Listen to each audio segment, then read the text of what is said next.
अहिल्याबाई था। जैसे कि उस समय की प्रथा थी, अहिल्या देवी ने उच्च शिक्षा तो नहीं ली, लेकिन उन्हें अपने माता पिता से उच्च नैतिक मूल्य प्राप्त हुए। सौम्य स्वभाव वाली लोभस लड़की स्वभाव से धार्मिक थी।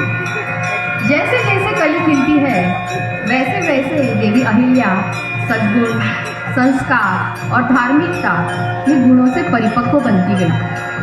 वह भगवान शिव की परम भक्त बन गई। प्रतिदिन बिना चुके महादेव की पूजा करना, भजन गाना, आरती करना, स्तोत्र पठन करना उनकी प्रथा थी। एक बार शिव मंदिर में पूजा करते समय उनकी भक्ति की ओर पेशवा महाराज और मल्हारराव होलकर की नजर पड़ी। उनके असाधारण गुणों को देखकर पेशवा जी ने मल्हारराव होलकर को कहा, इस लड़की को खंडेराव के लिए पुत्रवधू बनाओ, वह अवश्य ही आपके कुल का उद्धार करेगी। और पेशवा जी का वचन और मल्हारराव जी की दृढ़ इच्छा शक्ति फलित हुई और पुण्यात्मा अहिल्याबाई का गौरवशाली होलकर वंश में पदार्पण हुआ। अपने संयमी और विनम्र व्यवहार से इस प्रतिभाशाली लड़की ने अपने ससुर मल्हारराव और सास गौतमाबाई का दिल जीत लिया। और उनके पति अपने पिता के साथ कई अभियानों में गए, लेकिन कहीं भी नेतृत्व का पराक्रम नहीं दिखाया।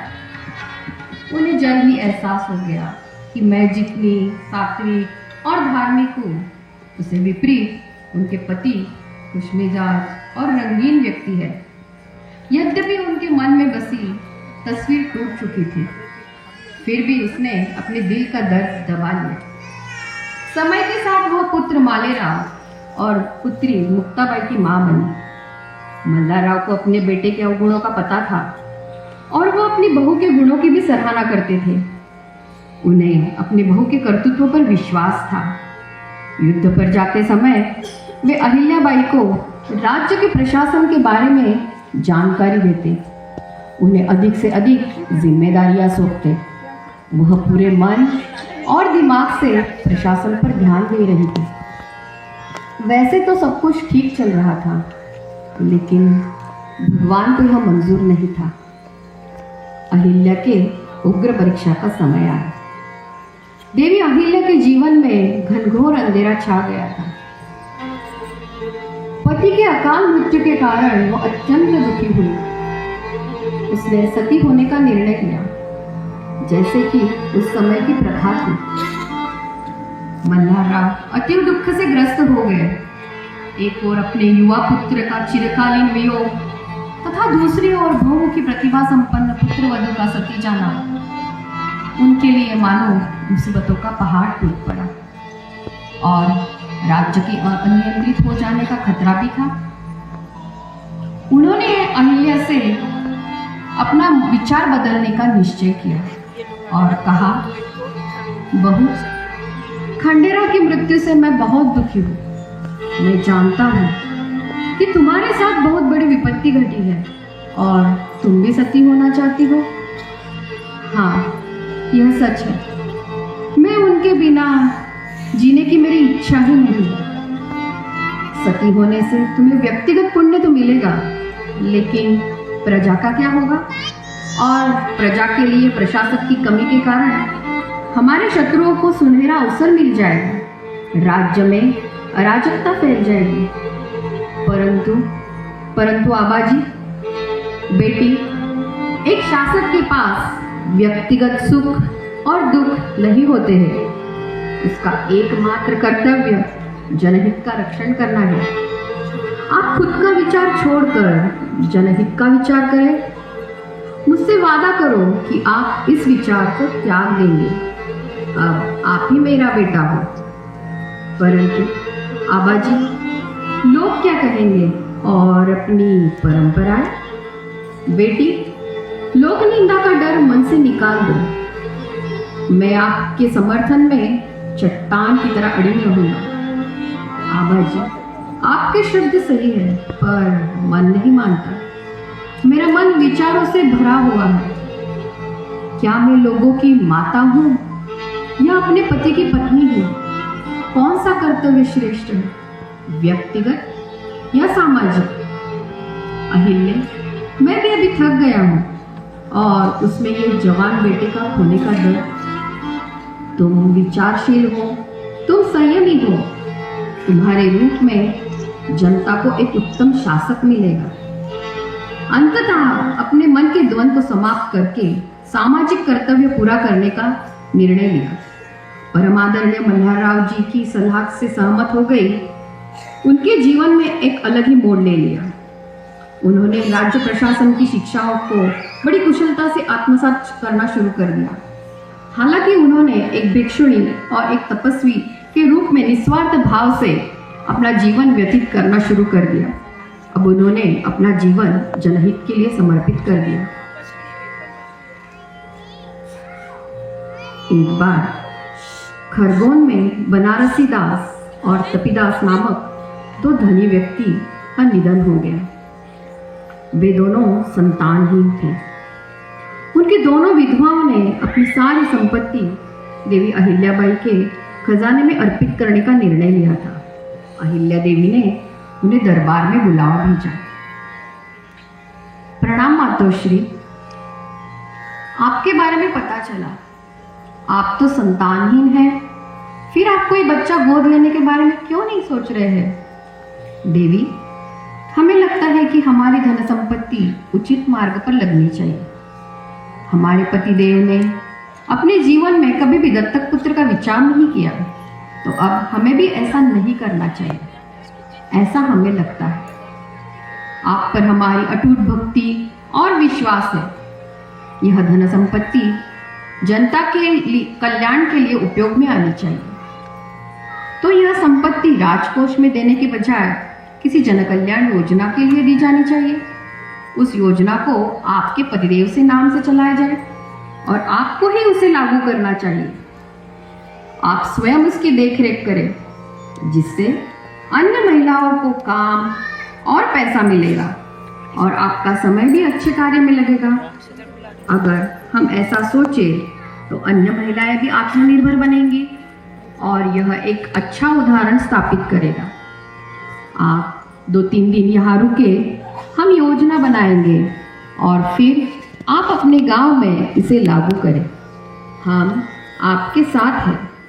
जैसी आपकी इच्छा देवी, हम आपके कहे अनुसार करेंगे। राजकोष में बड़ी राशि जमा करने के बजाय महिलाओं को अपने पैरों पर खड़ा करने के लिए उद्योग देने की उद्यमशीलता अहिल्या देवी की एक अलौकिक धारणा थी। संगमनेर के अनंत फंदी नामक विद्वान कवि और संगीतकार प्रसिद्ध थे।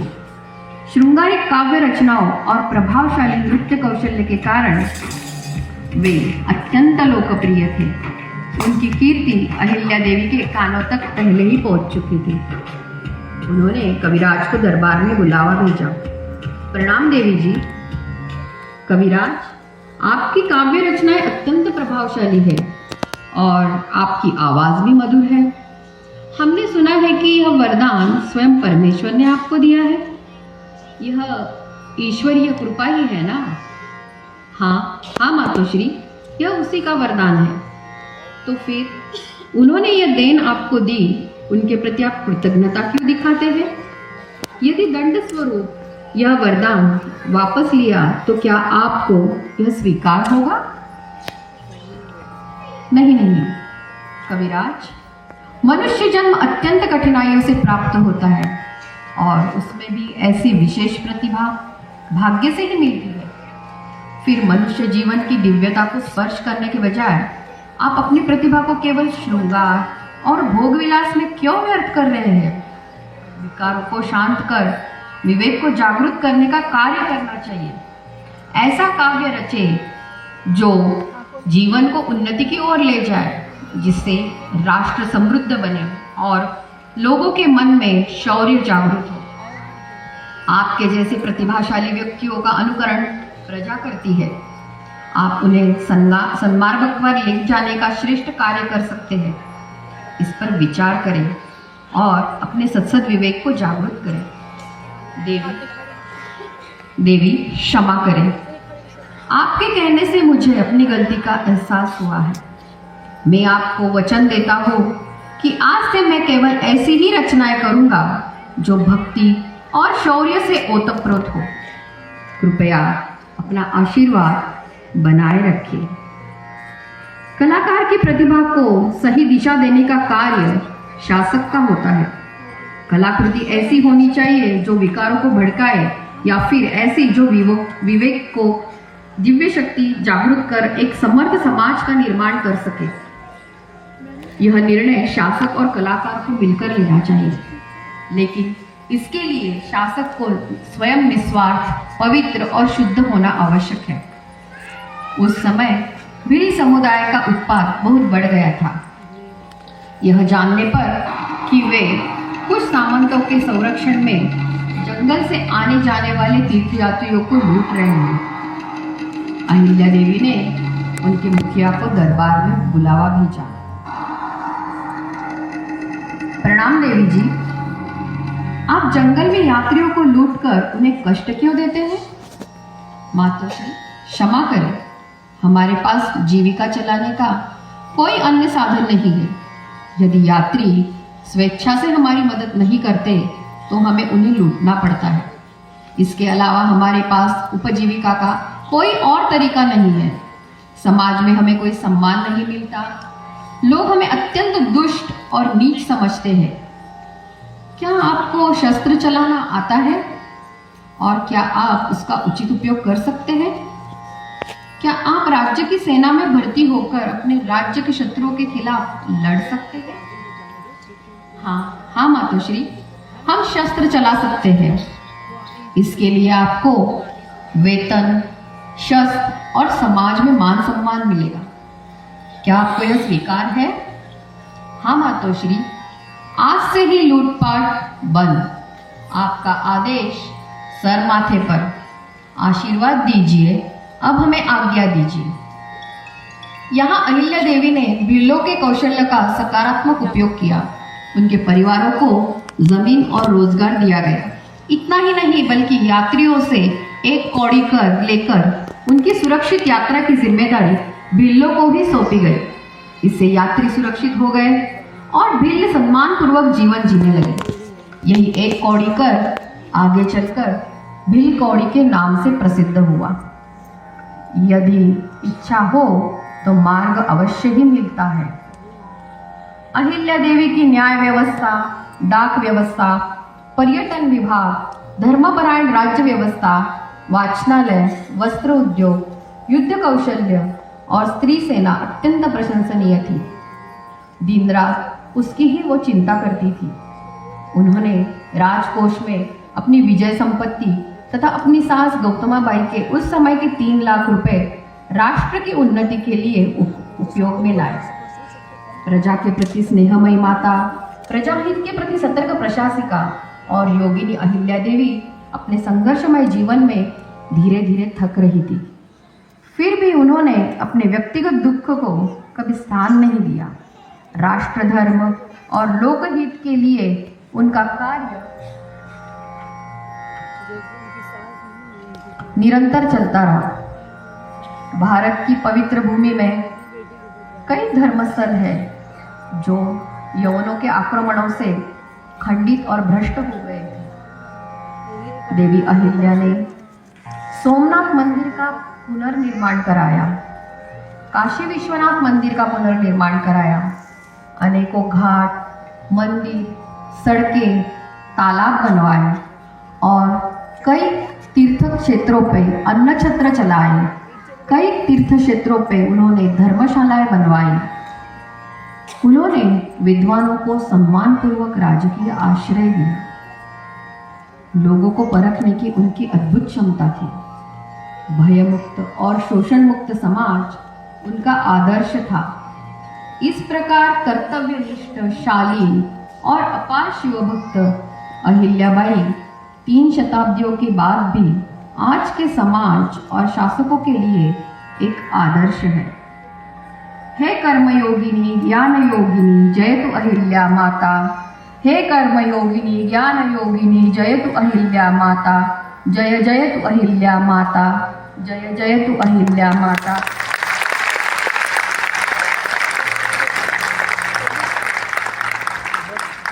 अस्तु।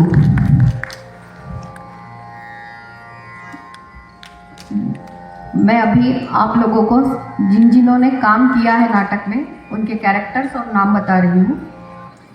मैं एडवोकेट पद्मजा देशपांडे। नाटक का अनुवाद, दिग्दर्शन, नेपथ्य, म्यूजिक मैंने किया है।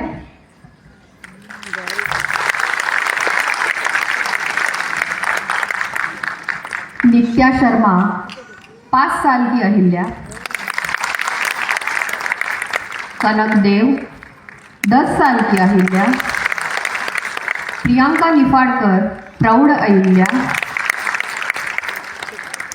मधुवंती गोडसे मल्हारराव होळकर,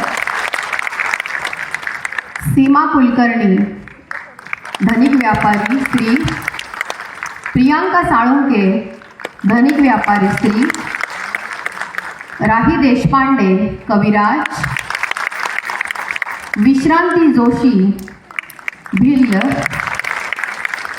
वृद्ध नीलिमा जोशी वृद्ध अहिल्या,